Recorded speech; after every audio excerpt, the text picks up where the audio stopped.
All right. All that being said, he is the reigning mouth of Philly, and he is now pounding his fist 45-7. Sunday, Super Bowl 59. There's going to be millions on Broad Street. And this is going to be one of the biggest shellackins. That's one of my grandpa's favorite words, shellackins, of all time in Super Bowl history. Without further ado, our friend, Big Z, Zander Krause. What's up, Big Silz? 45-7. No, I'm not picking 45-7. Are you crazy? No, but I do feel pretty good about the game. But no, it should be a good one, man. It's really starting to hit you 4 days out here, as you get an inch closer to this thing. John's now down in New Orleans. So I'm feeling pretty good, man. I'm feeling pretty good about where the team is right now. And big test in front of us, right, brother? You bet, man. No question. And here, I'll start it with you like I did with Farzy. You think Hurts has to outplay Mahomes? Define that.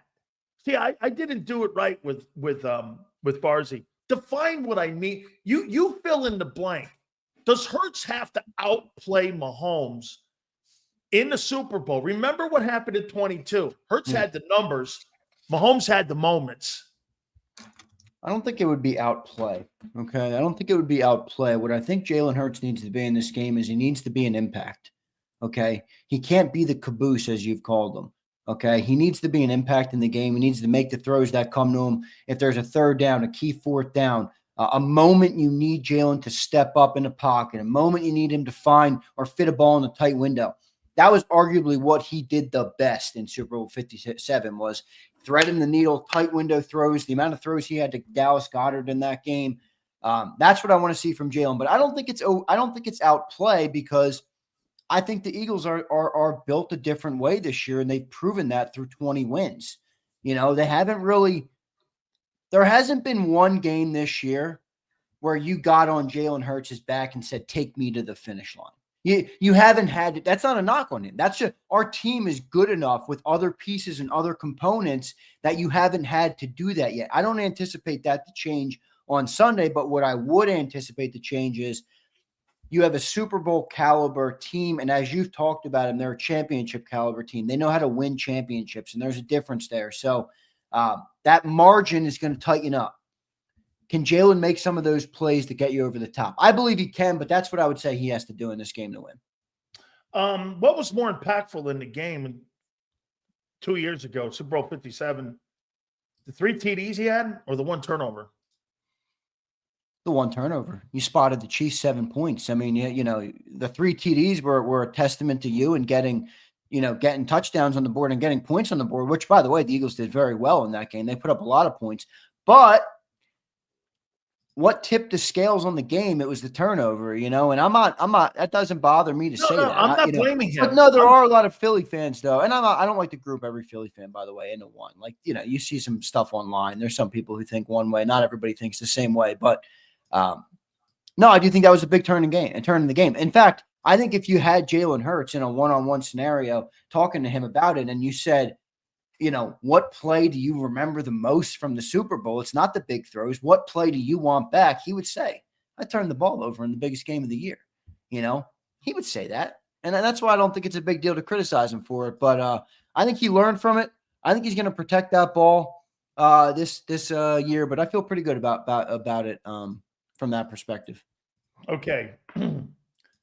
Name me 3 players that would be off limits in a potential move to get Myles Garrett on the Eagles. I believe 31 teams are going to be, and there's not a person in New Orleans right now not saying somebody would call, and everybody most likely will call to get a value of what Garrett.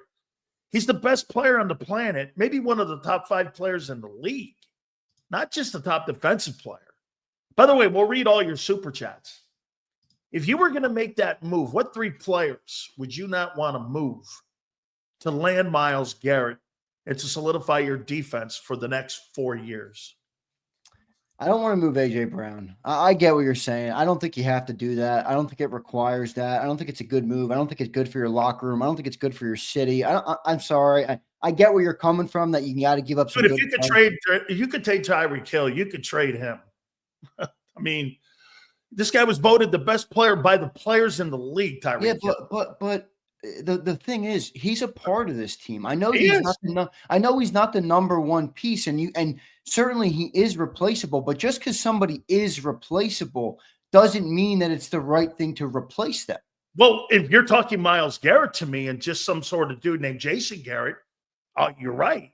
But we're talking about a top 5 player in the sport, and he's in his prime. I mean, AJ's impact on the team was more of a visual than factual. I'm not saying, by the way, when I make this comment about AJ, am I saying that absolutely not. He's one of the top 5. I've told you he's my second best wide receiver in the game. I'm not talking about a player. But here, can I make this? I get it. Myles Garrett's a great player. Can you kind of make the same argument on the other side, just from a sense of, well, why would you get rid of AJ Brown when you already have the number 1 overall defense? I know you can be better. I get it, but I don't really think AJ Brown's the right guy. Well, you asked me for 3 guys. Being number 1 next year is slim. I'm not saying that. The chances of you being number 1 next year is slim. And chances of you being, you've been number 1. The last time you were number 1 was 30 years ago. I said I agree with you. Oh, I'm sorry. Just from a number standpoint, you don't. I mean, most teams. But I do think they'll be in the top 5. Yeah, probabilities. It would say that you're going to come back a little bit, but and plus, how about this? Okay, so listen to this group. You're going to lose Sweat. You got Smith, Carter, Davis, and Garrett as your front 4. Yo, has Sweat fallen off too? By the way, I was talking about this in the morning show. A little bit. 1 sack in 8 games. A little bit. It kind of fell off like last year. Hasn't had a sack since Pittsburgh. Can I tell you why? Because the 3-man rotation affects him more than any of the other players, because the volume of reps like last year. And the knee. Okay? And the knee. Remember, that's why he can't handle the. Yep. That's why he struggles to handle the and he's aging like a dog because of that knee. So, like, hey, him being a 4 or 5 year player, you could add 3 years on that, saying he's more like a 7 or an 8 year player because of that knee. But, dude, think of this. So you would have Nakobe Dean and you would have Zach Bond as your 2 backers, and your front 4 would be Smith, Davis, Carter, and Garrett. Who in the fuck are you losing to? And your corners are potentially Cooper and the Q, and you got Sidney Brown, and you got Reed in your secondary. Hoss, that's a Ravens defense. That's crazy to think about. But I'm sorry, I'm not giving up AJ Brown. For that defense to look like that. I'm not. Listen. Do you agree Kansas City's better today because they're better defensively? Yeah, but they have Patrick Mahomes. Okay. Touche. So, I don't like to compare that type of a, Touche. I don't know. Look, I get what you're saying. I'm just not going to let you tell me we should trade AJ Brown. I just don't. There's nothing about this that I would look at this and say, okay, I want the player. Let's get rid of AJ Brown. Just, you don't need to. If you don't need to, why would you do it? Want something. The Browns are going to want a premium player in picks. Yeah, but he's 29 years old. Dude, I think he's got 4 quality years. I do too. But the biggest problem with the Eagles trading for Myles Garrett is what? It's that their picks are 31 this year. And it might be at the top or back of the first round next year too. Might be 32. So that's the biggest problem. You're right. If you're the Browns, right, and you're trading Myles Garrett, you look and you're like, well, I want at least a top 10 pick or a top 15 I'm going to trade more with New England.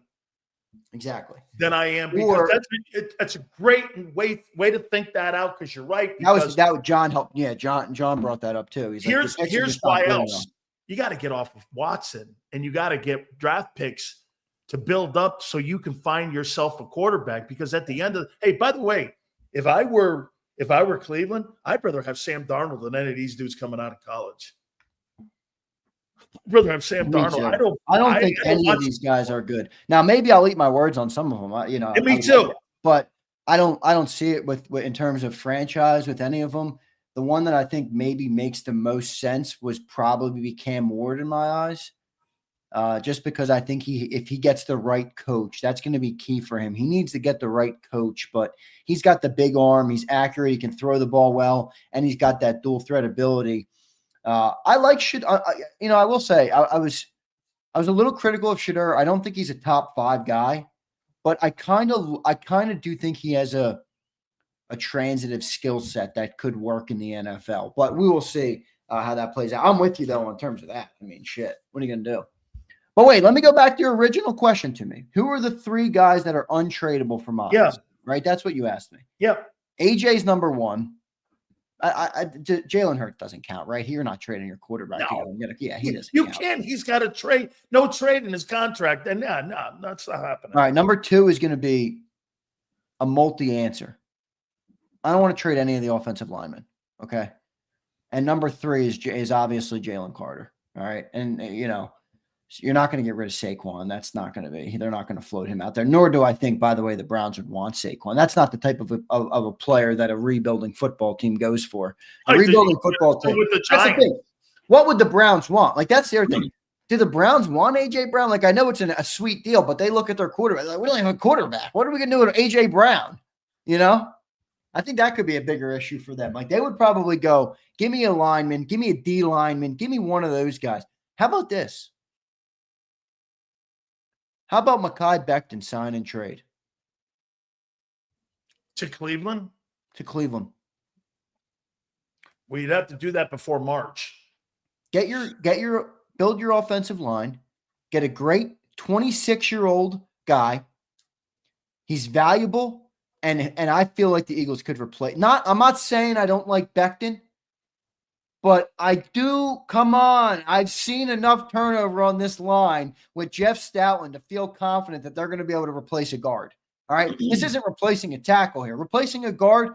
Steen has been okay. Another year under the Stoutland. I don't know. I'm just throwing it out there just because if you do need to sweeten the deal, what type of player do you do? Everybody says no. Well, Ray, if you did have to send somebody, though, Ray, you got to come up with somebody. And like Celia says, you're not sending Sidney Brown, okay? You got to send a guy. There has to be a guy there that can make a difference for them. So that's why I went there. Maybe even Nema's right. Maybe even Steen would be sweet. Would be a decent deal for them. A young player on a rookie contract who's been, who has been viable in the starting line. Now I don't think he moves the needle much, but Becton's 25. Becton's 25 too, and a starter. Crazy, by the way. Okay, Crazy. And a starter, which is even more. Here's my nuclear says give him Dotson. Hey, here's my 3 players that I'm not trading off that football team. I'm not trading Mulata, Carter, and Barkley.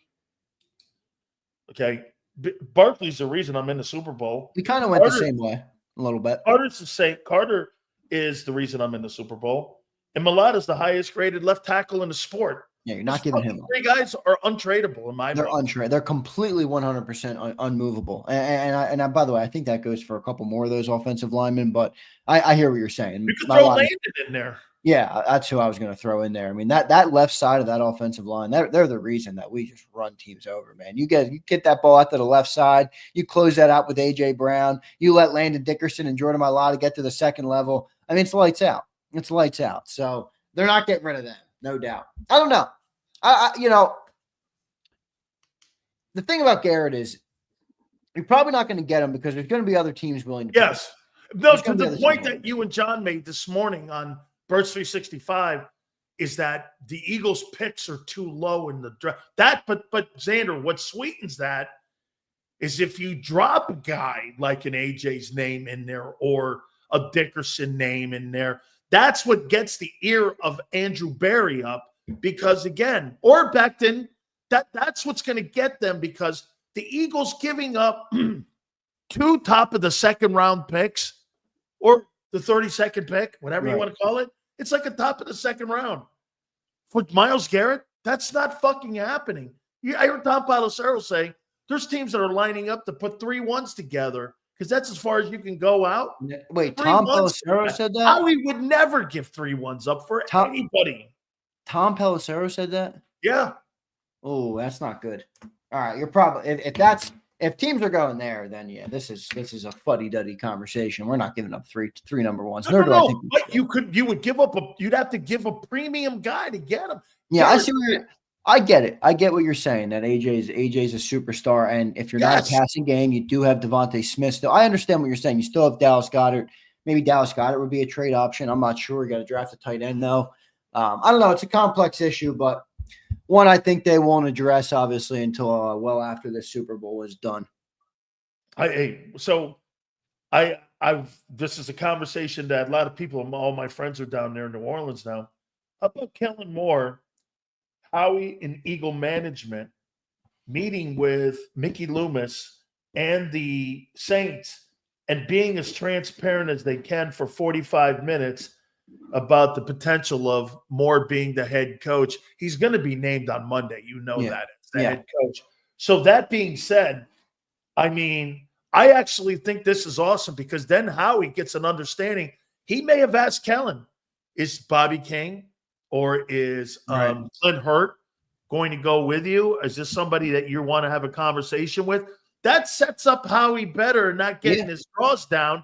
And I like this. I think this is okay, Zander. Couple minutes here. Howie's going to have a contingency plan. Let's get back to business. I think that's the way you do it instead of the Gannon and Steichen way. To me, I think this was a great move by both organizations, making sure nobody was sidetracked with the main goal on Sunday. Yeah, I agree. Look, I agree. And it does kind of show you how we probably learned from that, right? Because that set you way behind the 8 ball going into the 2023 season.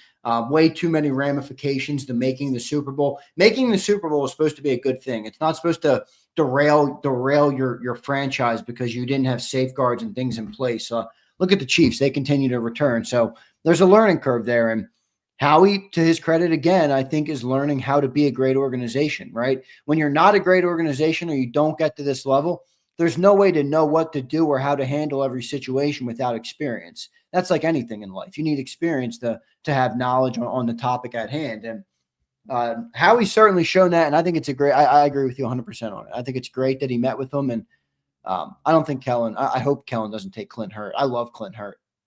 No, he's been a complete factor, especially – Dude, he's got Milton Williams playing like a freaking – a Pro Bowler. And you know what? This is going to be – I'm going to say over the last 5 weeks, you go back, I'll tell you exactly what Clint. So I went back and watched the last 5 weeks about 4 days ago with Jordan Davis. Playing lower, playing better. He's more active. Seen him in games. He's not getting the stats though, but and then he goes, "You think he's like Vince?" I said, it's funny you say that because that's who I had him pegged as. I had him as a Vince Wilfork guy. Vince Wilfork won 3 Super Bowls, dude. I mean, he won 3 Super Bowls with the Patriots, anchoring that D-line up there. Yeah, but that was a different era. era. 11 sacks in 13 years up there. I mean, wasn't that a different era of the NFL, man? Like, if Jordan Davis can't get on the field at all, on passing downs, man, he's a liability. Like, that was back in the NFL when first and second down were runs on 60% of the plays.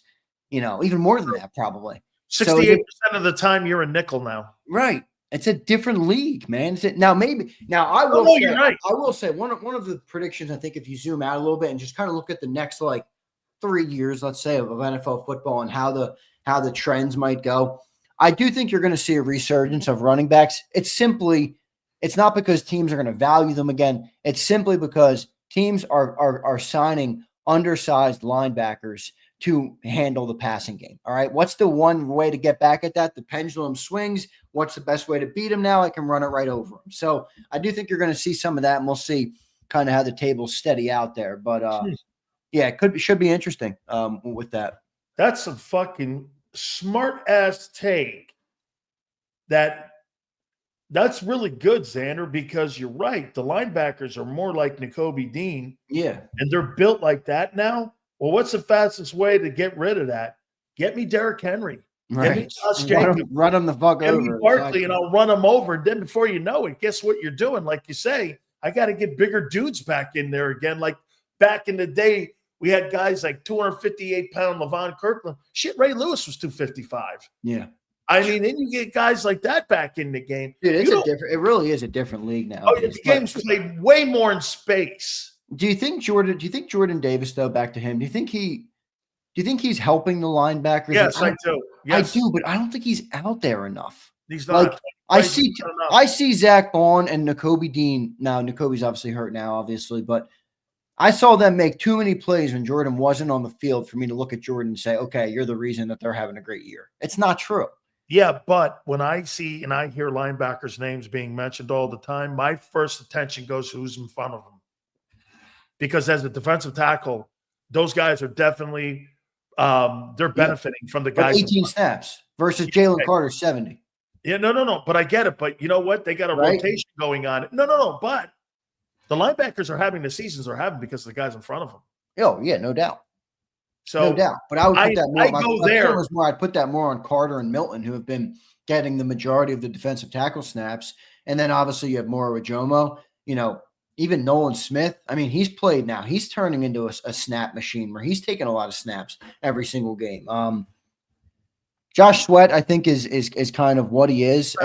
I will say it seems a little bit like he's focused on the future, which is okay. Yeah. I understand, but he's already talking yesterday. It's the biggest offseason of my life. I got a new agent, all these things, and I get it. It's business. I'm not going to knock him for it. I'm just pointing it out. Yeah, that it's out there. He's your this version of Javon Hargrave. There you go. It's a good comp, and ultimately it was the right move to move on from Hargrave for $20 million. What did the Niners pay him? $20-something million. $20 a year. $20 a year. He was not worth that. Now there's talk of bringing him back, but they need less money because of the Purdy deal that's coming up, which lends me to believe once again, I think the top priority in the offseason is going to be an edge rusher. Yeah. Oh, no doubt. They're going to go edge rusher. They're not going to go. It's all Bryce Huff. Imagine if you had a viable $18 million edge rusher right now. You wouldn't even be thinking about Sweat. You'd be like, goodbye. We have Sweat and now we have Nolan, or we have Huff and we have Nolan. But the Huff miss did make this offseason a little bit of a challenge because of that. You're right. If they're going to let Sweat go, now you have a literal hole. I mean, are you going to go Jalix Hunt? No way. I need somebody better than that. I will say Jalix Hunt is showing enough for me to like him in that third role again next year, but I'm with you. I would like to have a beast on the edge. No disrespect to him. I just need somebody to have an impact now. Yeah, I hear you. The one thing the Eagles don't have is a pass rusher that is reliable week in and week out. Now, you're seeing production from Nolan. I'm not saying you're not. I'm like this, though. Jalen Carter gave me 17 weeks of exceptional football. Milton gave me 17 weeks of really good football. Bond gave me 17 weeks of excellent football. Nolan, now not because of him, was because he was behind Huff. Then he was behind BG. Right. He's come on because of reps. He's in the conversation like he goes into Super Bowl here and he has 2 sacks in the game, cost fumbles, some shit like that. I am more apt to completely move off of Sweat, and he's my edge, and I'm getting either Garrett or I'm going into the draft. That's where I'm going. He does have 4 sacks in 3 playoff games right now. The guy is really playing lights out. I mean, he's been really good. And then you go over and look at Sweat. And I know it doesn't tell the full story. There's pressures. There's all sorts of stuff there. Tackle for losses. I understand all that. But, yeah, Nolan has really become that player. Now, I like Jalix. I don't think he's there yet. And you're going to need somebody on the outside of him. I don't know who it's going to be. Do you go back to free agency? Do you try and draft? And you might have to, that's a crapshoot, especially when you're in the bottom of the first round. So it's kind of it might actually be a little bit of a tough position to replace this summer, just considering the fact that you probably don't want to sign a huge free agent because of what you did to Huff, right? You're going to have contracts, you're going to have extensions, all those things coming up. And then you don't want to go in the draft. You're also really low in the first round. Do they package up 2 of their ones and move up 10, 15 spots? I don't know. Maybe they would do that to try and get an edge. It's going to be something that they're going to have to look for, though. That's for sure. Well, what I would do with Huff in the offseason is I'm going to offer up Huff on a trade. And what I'm going to try to see if anybody will bite on it. Hey, I'll pick up 25% of his contract or whatever, a percentage of his contract. Yeah. Give me back a 3rd-round pick or a 4th-round pick for him. That's how I'm going to move him because in my opinion, you have to get that. To me, the roster spot is more important than Huff. Huff's not going to give. Dude, I'm not paying $15 million for a situational pass rusher. That's just not going to happen. Me neither, but it's Not very good hard to enough. move. Very hard to move on from him.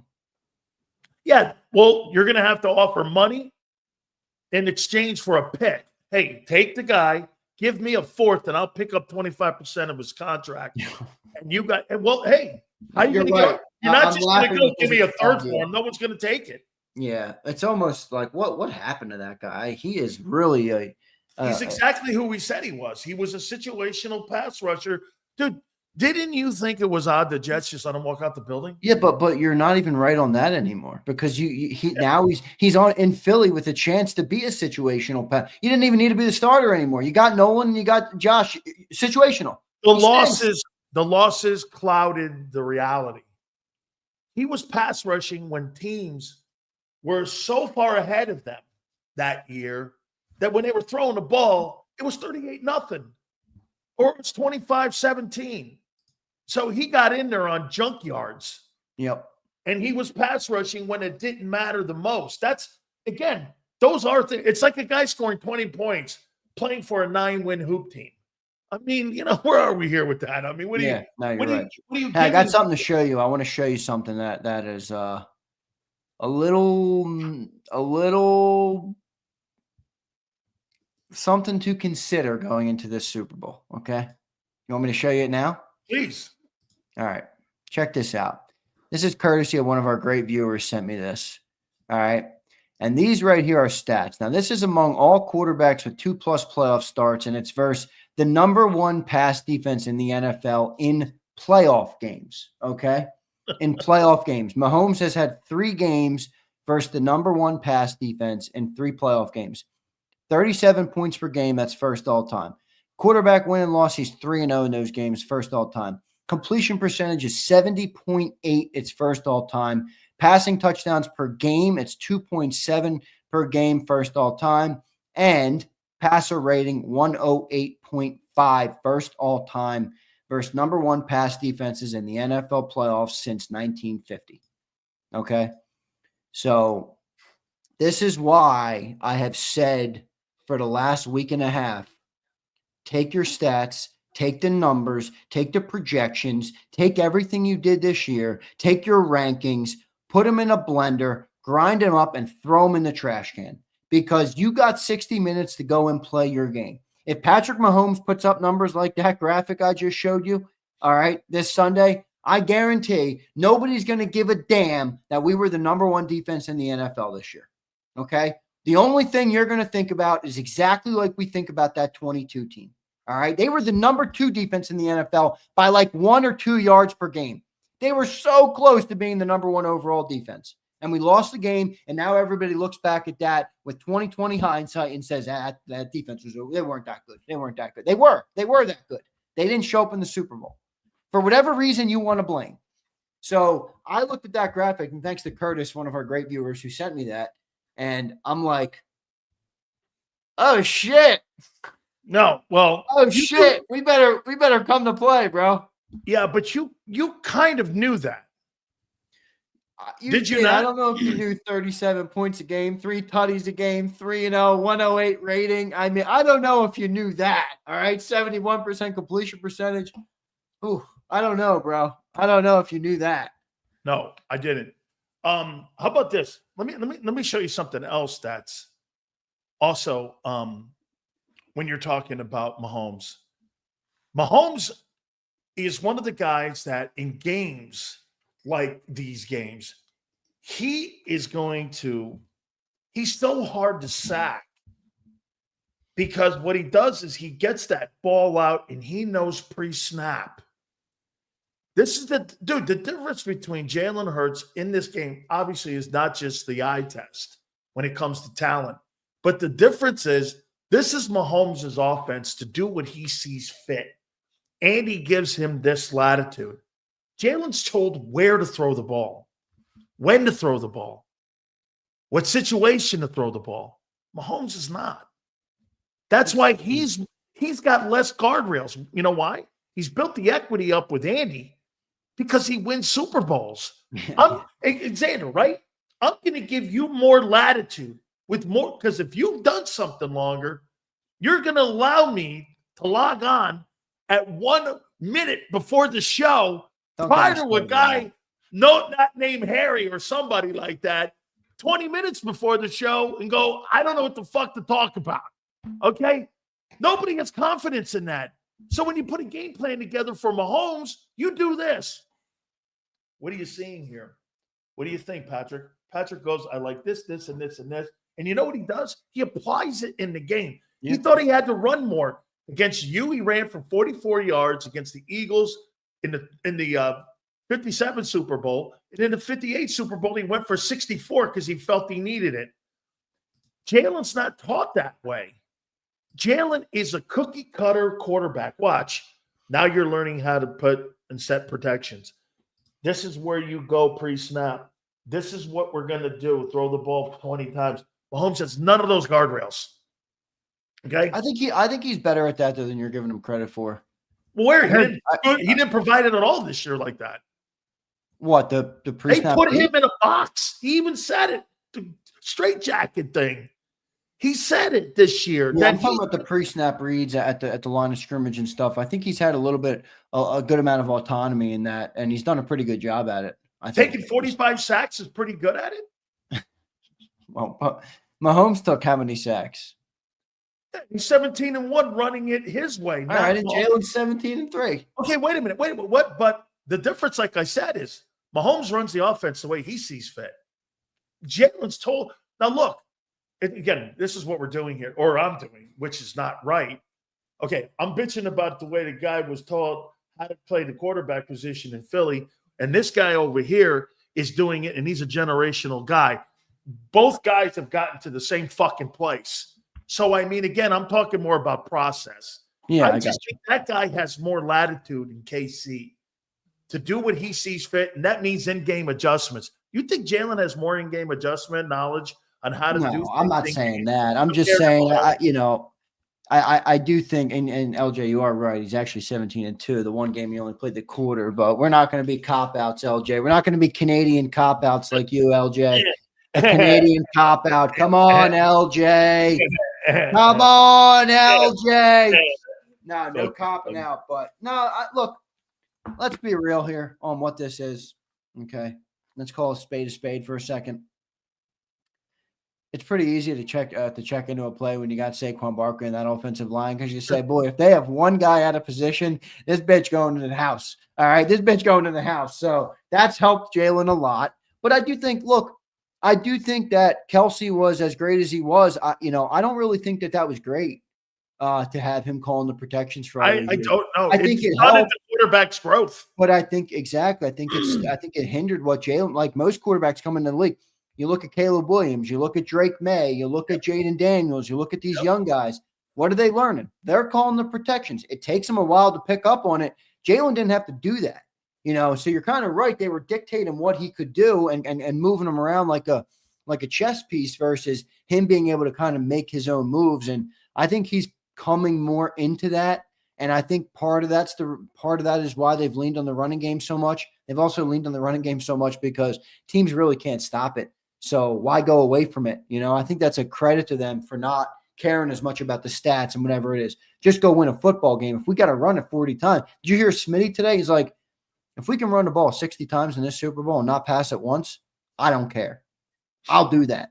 All right? I will do that for a win in the Super Bowl. But whatever we got to do is what we're going to do to win the game. And I do think they deserve some credit for that. I don't think it's all negative there when you have a generational back like Saquon Barkley. How about this? One last one here. I'll tell you what I feel differently about this 2014 versus the 22 team.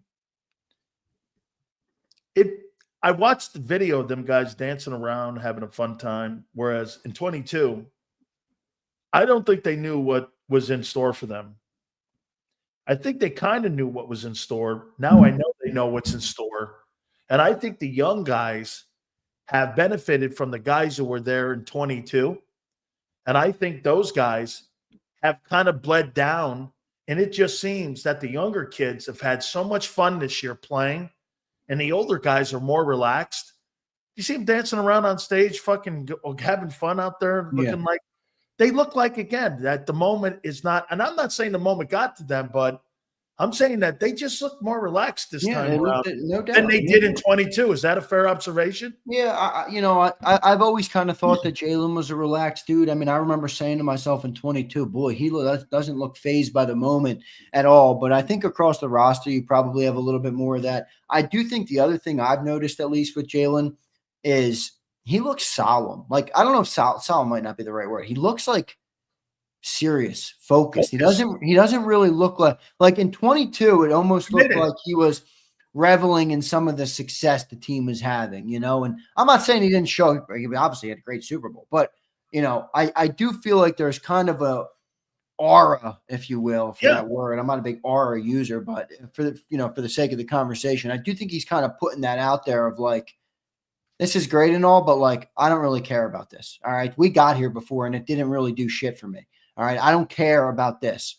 When we get the next one, I'll smile. I'll take pictures. I'll do all that fun shit. All right. But I'm not doing that this time until the next one. And, even just the championship game photos, 22 versus 24, the 22 photo, he's smiling on the stage with the confetti falling, with the hat on, with the owner. And 24, he's up there holding it with no smile on his face. I'm like, he's ready.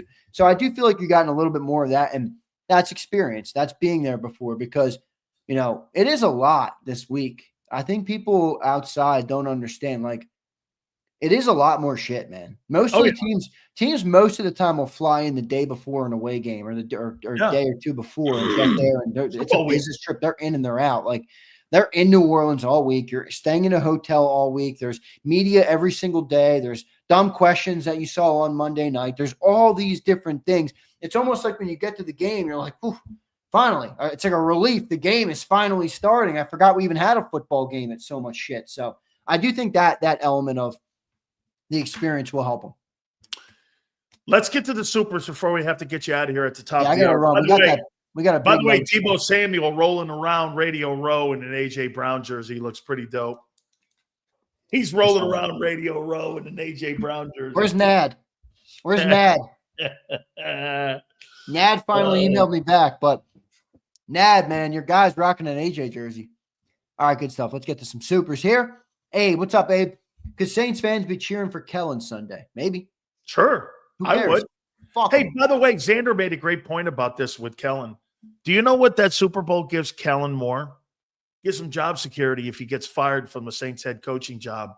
You will automatically have job security for you being an offensive coordinator. If you do, Frank Reich has job security as an OC, not a head coach, but as an OC for life. It's a good point by you. William Magro. What's up, William? Appreciate you, my man. How many other QBs have faced the number one defense for 3 games? Of course, he's number one. He's the only one. No, it's not. There was a list of them, William. I'll pull it for you, but I hear what you're saying. But, I mean, William, forget if he's number one. Look at the numbers. All right? He's 3-0, 70% completion percentage, 2.7 touchdowns a game, 108 passer rating, and 37 points per game. Xander, does it matter if there's anybody else on the list? Zander, can I tell you a stat that's not up there? You know what his quarterback rating is? He's 3-1 in Super Bowls. Yeah. That's his quarterback rating. It's true. But I hear what you're saying, Magro. I'm just saying, I get it, those numbers are pretty wild. Even if you take out the ranking, who cares about the ranking? Look at what he's done. 37 points per game. I mean, come on, man. That's pretty impressive on number one defenses. Abe says, my bold take for this game is Jalen to go for 100 rushing yards and a blowout game performance by the team. Don't leave anything left in the tank. 100 yards rushing, they blow out the Chiefs. Abe, you going blowout? Hey, I'll tell you this. If he gets 100 and Barkley gets 200, Kansas City will have the ball 5 times. You're right. Hey, man. Right. They get that game. Checks in. What's up, Dio? McKee and Steen more versatile than Becton and can play tackle. Come on, man. Micaiah Becton is one of the reasons you had a 2,000-yard rusher. Okay? I mean, you got a better O-line this time than you did in 17 and in 22 and in 04. It's your best O-line you've ever had in the history of the Eagles. Come on, man. Chris Albright, what's up, Chris? We can't let Commanders get Myles Garrett. They got the money and the picks. Well, they're picks now because they made the playoffs in the NFC title game. We'll be down there in the 20s now, late 20s too, because they finished as one of the 4 teams. So they're going to be down there around 28. So I don't know, but they have the money. I would bet that the Commanders are going to be a big player in that. Big, huge player. Big player. Matt Dio, English desert is spotted dick. Never ordered it. English dessert. What were you saying? It's an English dessert. That's right. That's what they eat in Canada. Spotted dick, and they drink Mai Tais up there. And that's what LJ's drinking. LJ. Yeah. Ugh. There's like a dish that the Canadians and the English eat. It's called spotted dick. Always sunny. Eagles are 5-0 on artificial turf this year, and the defense allows 11.6 points per game on turf. I think you'll be faster on turf. I don't give a shit about that. Go win the game. Trump's going to the Super Bowl, and Kamala Harris voters are trying to boycott the Super Bowl. Who cares? Yeah, sure. That'll work. Master Chief says, yeah, really. Silz, should the Eagles perform the Philly if needed, and if they win, how big will this one be? We saw that one. I think we missed Jason 8 teams. What are your favorite storylines going into Super Bowl, Silz? Mine would have to be BG coming back and the Eagles slaying Goliath. Good ones. My storyline is what this Super Bowl will mean to Hurts and how people will perceive him after it if he wins. Because then you have to put the 2 NFC titles in the Super Bowl. And remember what I said to you about the most accomplished quarterback in the NFC? Well, the most accomplished quarterback in the NFC will be Hurts. Yeah, it is. It already is. I just threw up in my mouth. I got you to say that after. Look at LJ, baldy and fatty. That's the funniest thing ever. See, LJ's always been a good troll. You know, sometimes you got to tip your cap to people who are actually decent at trolling. Like some people are not so good at it. You know, they try, but they're not so good at it. Are you kidding me? He's essential to my show because he posts 750 times an hour and he helps the algorithm. Whatever. Wait, I saw a funny tweet the other night about Canadians, and it's exactly how I feel about Canadians. I was going to use it to rip back at him because he's calling me a baldy, which he thinks I give a shit that I'm losing my hair. You're not giving a shit. I've seen your dome. You're good, dude. My hair is done. Still, my hair is done. Really? It's done. Oh, you think you'll be a baldy by the time you're 40? 40? I'll be lucky if this makes it to 30. Hey, you should have seen it when I first met this kid in person. Holy shit! He goes, yeah. What did you tell me your age was? How fucking old are you? I forget again. Me? Yeah, I'm 26. I'm turning 27 in a couple of months. This guy carries himself like an old soul. Like you know what you're fucking doing, which is shocking. Yeah. That young. Thank you, bro. I appreciate that. No, I was like, holy shit. Dude, you know what you're doing. This guy's driven. Here we go. By the way, the guy we're getting on at 5:30 is a self-made billionaire. Yeah, I might need to have a conversation with him about everything but football. Right? Yeah, can I talk to you about some business, my man? Look at Guillermo. I already look 35. That's not good. I wouldn't say that's good. Okay. No, I can't do the whole comb over thing, man. I've tried it. I don't like it, bro. I don't like it. I'd rather put on a Kango and call it a day. Yeah, go Joe Rogan. Go Joe Rogan bald? Yeah, just go Joe Rogan. I don't think I'm there yet, though. I don't think I'm there yet, you know? Okay. Once you commit to that, once I commit to that life, it's done. Yeah. Silz, I miss you not having a – me too. I tell him that all the time. He won't do it. I know you and Zander both are getting on my shit about it. I'm so fucking lazy. You should see the shit on my floor, too. I got to pick everything. I got in trouble for calling you lazy the other day. Yeah, I know. My aunt, I told her, pipe down. She got mad at me. I was gonna hit back and just say, all right, well, I couldn't get Cilio to come to New Orleans if his life depended on it. Oh, hey. He's supposed to be the premier guy. Oh my God! I couldn't fly this guy in first class to New Orleans if I wanted. Listen to this. So he threw a subtle shot at me today. He goes, you think I fucking didn't pick that up? He threw a subtle shot at me. He goes like this. I didn't throw. I don't throw subtle shots. If I got a shot, I'm going to take it. We're going to get McMullen on a couple times because he's the only guy we got there. And I. That wasn't a subtle shot. It was a truth bomb. These guys offered to fly me. I was like, I should be there. I really wanted to be there. No, you should. I couldn't swing it this time. That's all right. We'll get it next time. Look, the Eagles are going to the Super Bowl next year too, and probably the year after that. So we're going to be in Santa Clara next week. Get ready for it, okay? And we'll be there next year. All right. No, I'm not going, Ray. I wish I could, brother. Johnny Vegas checks in. Everybody talks about Spags and his greatness. Every perfect season, Peyton got destroyed by the Seahawks. Nobody's untouchable. Nobody is untouchable. I should be talking to John tonight, by the way, for the people asking about that. Oh, by the way, Pat's got a great show tonight, huh? Yeah, really good. So that's the problem with my night show tonight. I'll probably get John, but it might not be till 7:38 because I have the night show 6 to 7:30. We have Ray Didinger. We'll have Sal Palantonio, who's in New Orleans. Sean Green, for those who want to bet on the game, he'll give you some of his best picks from the Sports Gambling Podcast Network, and then Mike Sando from The Athletic. So 4 really good guests to going into the Super Bowl here tonight, but that's going to delay my content with John. I will probably do a show tonight with John. I got to text him. I haven't even talked to him. I know he landed. I talked to him when he landed, but when he landed in New Orleans. So I know he's safe in New Orleans. But when you get there, there's all sorts of press stuff you got to do and all stuff. Yeah. Oh my God. You have to go when you getting your credentials is this shit, dude. Seriously, it's a fucking nightmare, man. You have to land, then you have to go to the media center. Then you have to stand in line, and what they do, then you go through this process of getting your credentials. And is he going to be on Radio Row? John, probably a little bit. He's doing some hits for Sports Grid.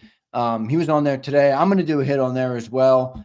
So we know we got the connections down there, but other than that, I do think Radio Row is a little bit overrated. The one thing I wanted to be a part of is I wanted to be a part of like the players and getting in front of the players and talking to some of them.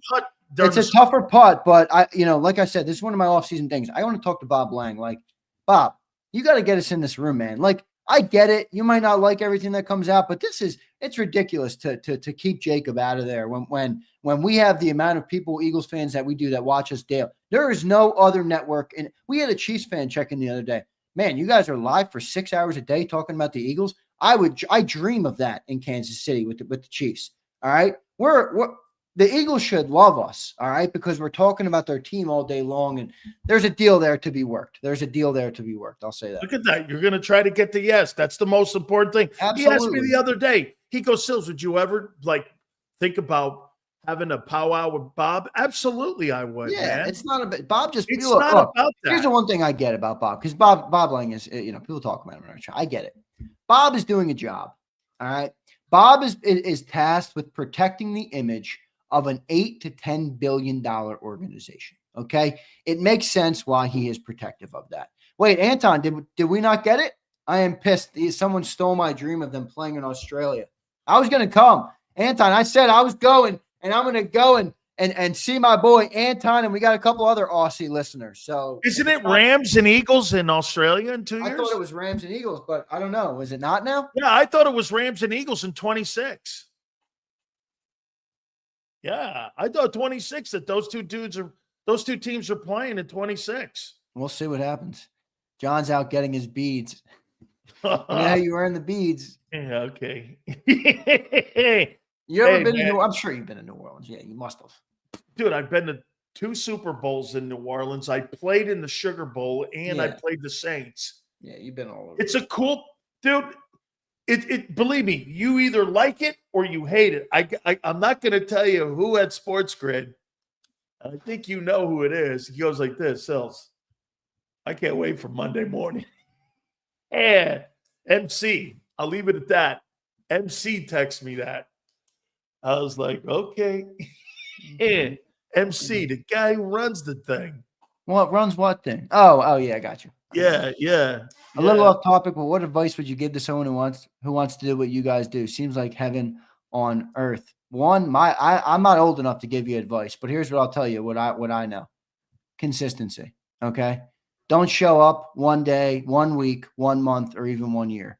If you want to do this, you got to commit to it. You got to do it every single fucking day. You know how much money I spent on JAKIB before we had a view? Before we had a view, we had 10 viewers on Cilio's live show. 10 viewers a day. It was terrible. 10 viewers a day. It was terrible. You got the number. That's my advice. Again, I'm not old enough to give you advice. Most for a week was like 200 views or something. That were 10 viewers any given moment. You know, the chat was never going. I mean, never. It wasn't going anywhere, man. But here, this is the only advice I'll tell you. You know who you should take advice from, Johnny, if you want to get in this? take advice from Zander. I'll tell you the two things he's doing that are essential in my business: outworking people, and the closer you are to who you are on the air, people will relate to you because that's who they are when you talk to people in a bar, at a restaurant, no matter what it is. What you get are a lot of phony folks and people who take this job because their egos are so big. I'll show up and do what I want. If you watch what I do with our post, Xander's never asked me to repost my show. Xander's never asked me to repost my interviews. Xander's never asked me to promote anything. I do that because you know why?